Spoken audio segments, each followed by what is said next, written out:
कि पीटीआई को बल्ले का निशान मिलेगा या नहीं। तमाम तर निगाहें इस वक्त सुप्रीम कोर्ट पर हैं, क्योंकि सुप्रीम कोर्ट अब से कुछ देर के बाद फैसला सुनाएगी। इलेक्शन कमीशन की अपील पर समाअत मुकम्मल हो गई और इस समाअत में दलाइल भी दे दिए गए, दोनों जानिब से दलाइल दिए गए। जिन लोगों को पेश होना था उनको भी पेश होने के बाद उन्हें सुन लिया गया और अब से कुछ देर के बाद ये फैसला सुनाया जाएगा। 9:30 बजे का वक्त दिया गया था जब ये जो है वो फैसला महफूज हो गया था 3 रुकनी बेंच की जानिब से, और कहा गया था कि 9:30 बजे हफ्ते के रोज यानी आज अब से चंद लम्हों या कुछ देर के बाद इस फैसले को सुना दिया जाएगा।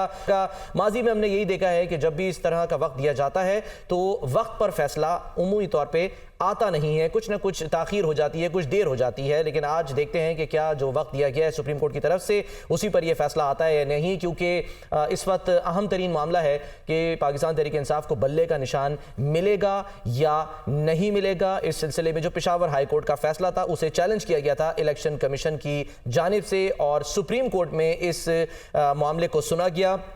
कल भी इसकी समाअत हुई, आज भी इसकी समाअत हुई। अहम तरीन ये मामला है क्योंकि इस वक्त एक ऐसी सियासी जमात जो कि दावा करती है कि उसके बहुत से सपोर्टर्स और उसके बहुत से वोटर्स जो हैं वो बेचैन हैं, मुंतज़िर हैं, इंतज़ार कर रहे हैं कि उनको ये मालूम हो कि उन्हें आया बल्ले का निशान मिलेगा या नहीं। पहले हम रुख करेंगे अपने जो हमारे कॉरेस्पॉन्डेंट्स हैं, हमें ज्वाइन कर रहे हैं। इलेक्शन कमीशन के बाहर हैं वक़ार अली सैयद, जबकि सुप्रीम कोर्ट के बाहर मोहम्मद इमरान इस वक्त मौजूद हैं। तो रुख करते हैं मोहम्मद इमरान का। इमरान, आप बताएं इस वक्त क्या सूरत हाल है? क्या जो जज साहिबान हैं वो चैम्बर में आ गए हैं? फैसले का वक्त तो बताया गया 9:30 बजे का, उम्मीद है कि 9:30 बजे फैसला आएगा।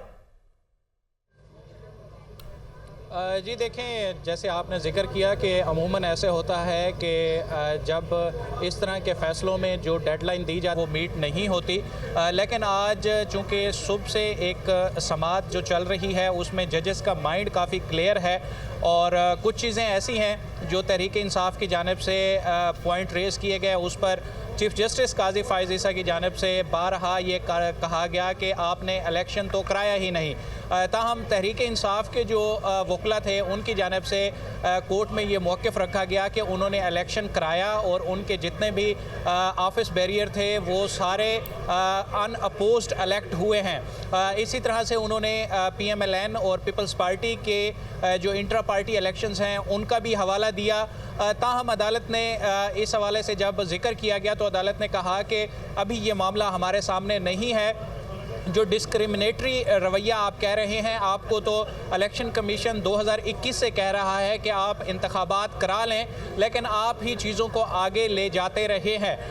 बैरिस्टर अली जफ़र की जानिब से ये मौक़िफ़ अपनाया गया कि जो हम उस तरफ तफसील से भी आपसे पूछते हैं कि क्या जो है वो समाअत हुई, क्या दलाइल दिए गए, लेकिन इस वक्त जो आपके इर्द गिर्द, क्योंकि आप ज़ाहिर है मौजूद हैं, हम देख रहे हैं बिल्कुल आपके पीछे है इमारत सुप्रीम कोर्ट की, माहौल क्या है इस वक्त, मनाजिर क्या है, ज़रा थोड़ा सा उसका इहाता कीजिएगा, मंजर कशी कीजिएगा।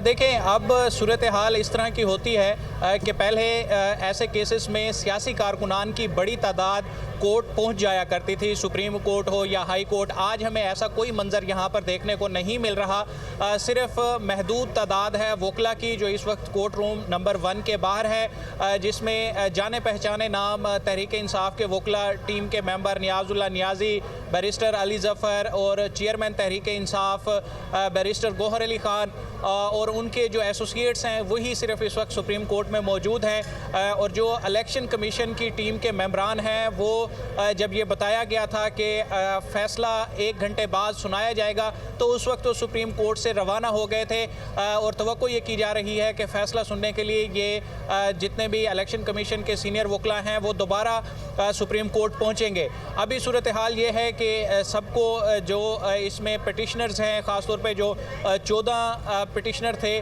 जिन्होंने तहरीक इंसाफ के इन पार्टी इंतखाबात को चैलेंज किया था, उनमें से 6 ऐसे हैं जो सुप्रीम कोर्ट में मौजूद हैं। अकबर एस बाबर भी उनमें से एक हैं और नौरीन फ़ारूक ख़ान और बाकी जो है वो इस वक्त सुप्रीम कोर्ट ऑफ पाकिस्तान में मौजूद हैं। और इन तमाम की तरफ से भी ये अदालत के सामने मौक़िफ़ रखा गया था कि चूँकि इंट्रा पार्टी इलेक्शन में उनको पार्टिसिपेट करने की इजाज़त ही नहीं दी गई, ये इंट्रा पार्टी इलेक्शन रूल्स के ख़िलाफ़ हैं, इसलिए जो इलेक्शन कमीशन का फ़ैसला है उसको बरकरार रखा जाना चाहिए। चाहिए। और अदालत ने इन तमाम के फर्दन स्टेटमेंट्स भी लिए और बिल्कुल, और वो हमने देखे भी इमरान, वो बिल्कुल हमने देखे, उस पर भी हम आते हैं। और क्योंकि ये बड़ा अहम मामला है, अहम जो है वो सिचुएशन इस वक्त इसलिए अहम है क्योंकि 3 मरतबा जो है वो इलेक्शन कमीशन की जानिब से जो टिकट्स हैं उसे बेसिकली जमा कराने की का जो वक्त था उसमें यानी कि उसमें तौसीह की गई। इंतखाबी निशान